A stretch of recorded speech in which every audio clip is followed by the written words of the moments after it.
அனைவருக்கும் இனிய வணக்கங்கள். இன்றைக்கு எதை பற்றி பேசப் போகிறோம் என்றால், தினம் தினம் இல்லத்தரசிகள் சந்திக்கும் சமையலறை பிரச்சனை. என்னங்க சமையலறையில் என்ன பிரச்சனை இருக்கு? அல்ல, சென்னை நகரில் வசிக்கின்ற பெரும்பாலான இல்லத்தரசிகள் விடிந்ததும் சிலிண்டர் இருக்குமா இருக்காதா என்கின்ற ஒரு சிந்தனையுடன் தான் சிலிண்டர் கேஸ் அடுப்புகளை மூட்டுகின்றனர். வளைகுடா நாடுகளில் போர் துவக்கத்தில் இருந்து சிலிண்டர் தட்டுப்பாடு ஏற்பட்டுள்ளது.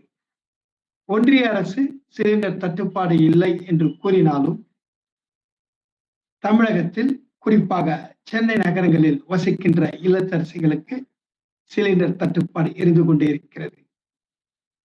சில விதிமுறைகளை, கட்டுப்பாடுகளை அறிவித்துள்ளது. ஒரு சிலிண்டர் 14 கிலோ. அந்த சிலிண்டர் சிறிய குடும்பமாக இருந்தாலும் பரவாயில்லை, 30 நாட்கள் கடந்துவிடும்.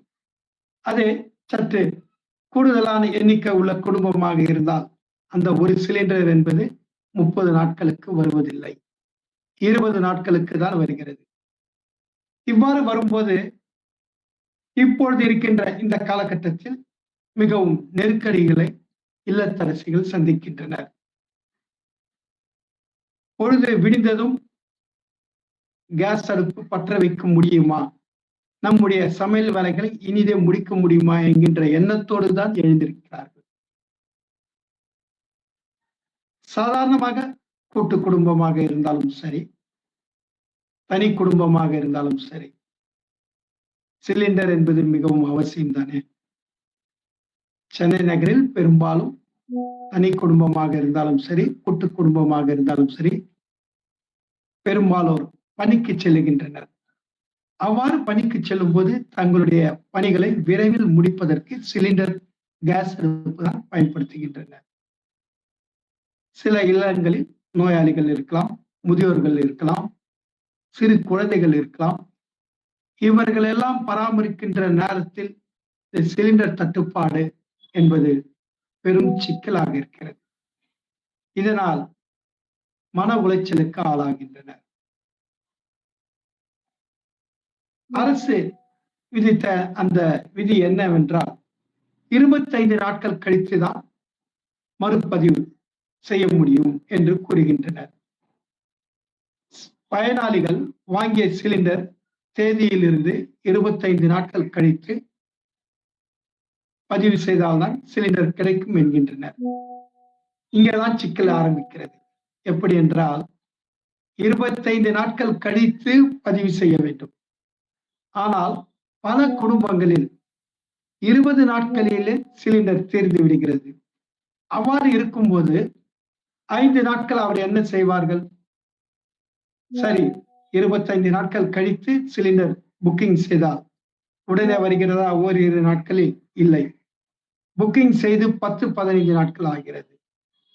மிகவும் கடும் சிரமத்தை சந்திக்கின்றனர் இல்லத்தரசிகள், தினம் தினம் சந்திக்கின்றனர். ஒரு நிகழ்ச்சிகளை நடத்த முடியவில்லை. இல்லத்தில் எந்த ஒரு நிகழ்ச்சியும் நடத்துவதற்கு இது தருணமாக இல்லை. பொதுவாக சென்னை நகரில் வசிக்கின்ற இல்லத்தரசிகள் விறகு அடுப்பை பயன்படுத்த தெரியாது. எந்த இல்லத்தரசிகளையும் விறகு அடுப்பு கூட்ட சொன்னால் அவர் நம்மை எரித்து விடுவார்கள். ஏனென்றால் அவர்களுக்கு விறகு பற்ற வைக்க தெரியாது. கிராமப்புறங்களில், நகர்ப்புறங்களில், ஒதுக்குப்புறங்களில் இருப்பவர்கள் விறகு வைத்துக் கொண்டு சமாளித்து விடுவார்கள். சென்னை நகரில் வசிப்பவர்களுக்கு பெரும் தலைவலியாக இருக்கிறது. எப்படி சமாளிப்பது என்பதே இவர்களுக்கு ஒரு கேள்விக்குறியாக இருக்கிறது. இதற்கு ஒரு சிறிய டிப்ஸ். காலையில் எழுந்தவுடன் தேநீர், காஃபி வைக்கும்போது அதை ஒரு பிளாஸ்கில் வைத்து விட வேண்டும், சூடாக இருப்பதற்கு. அடிக்கடி சூடு வைக்கக்கூடாது. சமையல் செய்யும் போது ஒரு சிக்கனமான முறையை கையாள வேண்டும். ஒரு சமையலாக இருக்க வேண்டும். பல குடும்பங்களில் பார்த்தால் மாமனாருக்கு ஒண்ணு பிடிக்காது, மாமியாருக்கு ஒண்ணு பிடிக்காது, மகனுக்கு ஒண்ணு பிடிக்காது, மகளுக்கு ஒண்ணு பிடிக்காது. தனித்தனியாக சமையல் செய்வார்கள். அவர்கள் எல்லாம் இந்த நேரத்தில் கடும் சிரமத்திற்கு ஆளாகின்றனர். அதை தவிர்க்க ஒரே சமையலை பின்பற்ற வேண்டும். அதுவும் முன்னும் சுருக்க வேண்டும் என்றால் பல பதார்த்தங்கள், பல வகை சாம்பார் ரசங்களை விட வெரைட்டி ரைஸ், ஒரே ஒரு சமையல், அவ்வாறு செய்து கால நேரத்தை குறைத்துக் கொள்ளலாம். கேஸ் எரிகின்ற கால நேரம் குறைத்துக் கொள்ள வேண்டும். இந்த ராண்டமிக், இந்த கடுமையான இந்த இதில் இருந்து வெளியே வரும் வரை செய்து கொள்ள வேண்டும். பல அடுப்புகள் விளம்பரத்திற்கு வருகிறது. விறகு அடுப்புகள், எலக்ட்ரிக், இண்டக்ஷன் ஸ்டவ் என்று பல விளம்பரங்கள் நாம் யூடியூப் வாயிலாக பார்க்கிறோம். ஆனால் அவற்றையெல்லாம் நெருங்கி பார்க்கும்போது பல இடங்களில் கிடைப்பதில்லை. வணிகங்களில், வணிக வளாகங்களில் பெரிய சிலிண்டர் இதைவிட தட்டுப்பாடு அதிகம். சாதாரணமாக ஒரு வணிக சிலிண்டர் வெளி சந்தையில் வாங்கும் போது 2000 ரூபாய் கொடுத்து வாங்கினர். ஆனால் இன்று அதே சிலிண்டர் 5000 ரூபாய் என்று கூறுகின்றனர்.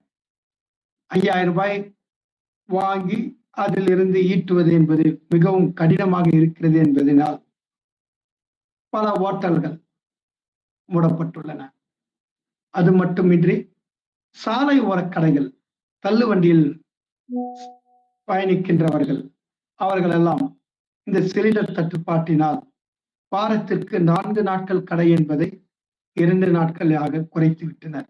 அவர்களின் வாழ்வாதாரத்தை நாம் சிந்திக்க வேண்டும். சிலிண்டர் தட்டுப்பாடு என்பது ஏதோ ஒரு பொழுதுபோக்கு அல்ல, ஏதோ ஒரு முக்கியமற்ற பொருள் அல்ல.